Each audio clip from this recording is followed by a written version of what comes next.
James Colin Harding, JO3. That's a journalist, petty officer. In the Navy's wisdom, they figured, hey, these guys have been at sea for 35 days. We need to get them a port. So, in the Navy's wisdom, they sent us to Istanbul, Turkey, okay, an Arab port. The Arabs had just had their asses kicked, okay, and they felt that although we said we weren't part of it, they didn't believe us. Going into Istanbul, the ship's chaplain and I mounted one of our TV cameras on the flight deck, and then we talked about how history had crossed the Bosporus, okay, which was, you know, just a great show, and our kids produced it. It was good stuff. So I went over to verify the port directory for the Admiral, and they started to have riots. The people in Istanbul actually came down off a hill. Down a Fleet Landing, and we had the guard shacks and the different barriers, okay, and they started throwing that stuff in the water, and out of nowhere comes this white truck with like ramp sides and come up like this, and out pour Turkish police with green uniforms and white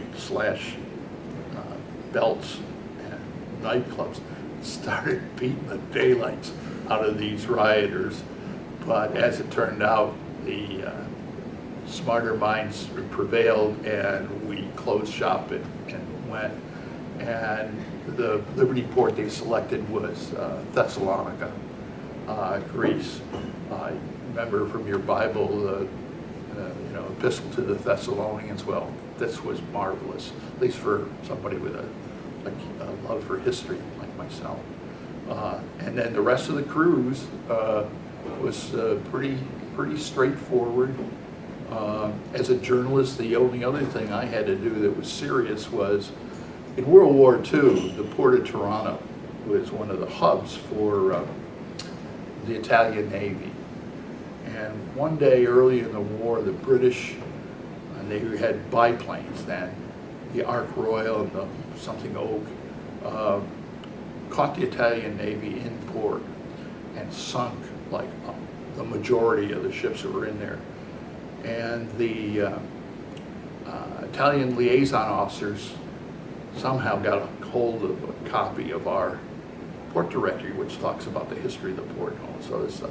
And he felt that the section about the British destroying the Italian Navy in port was too harsh.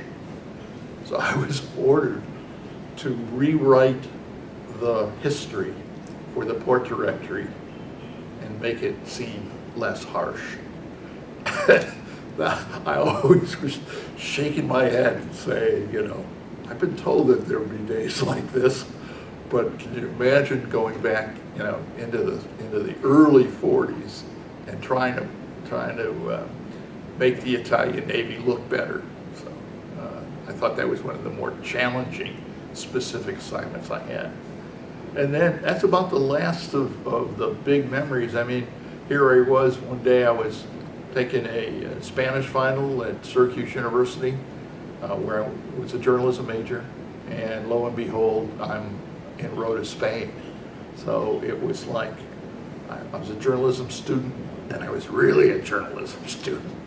So I thought the Mediterranean cruise in 1967 was just full of good things and great learning. We went back to Norfolk and then over to Newport News, and the America was scheduled for its first hull scraping, okay? And we were supposed to go into the yards and all this other stuff. And at just about that time, the Forrestal had a tragic flight deck fire. They threw an air wing together, and we all went back through firefighting school, because one of the lessons learned in the flight deck fire aboard the Forrestal is when the initial crew were on the flight deck. These are the professionals, the guys that were the damage controlmen and the flight deck people that had vast experience fighting and training on flight deck fires. Ordnance started to cook off and sent shrapnel and killed a lot of those guys.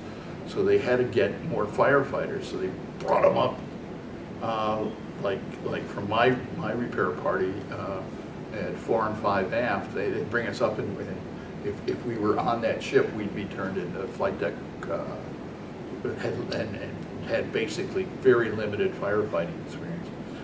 So we all went back through firefighting school. We went down to Cuba and at Guantanamo Bay and did an operational readiness inspection. And while we're in the midst of this thing, the North Koreans overwhelmed the Pueblo.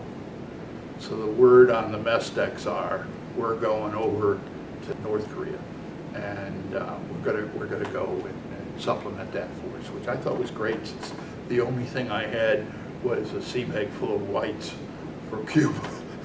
I figured I'm gonna freeze my tush. As it turned out, that didn't happen. And then we left in April 17th,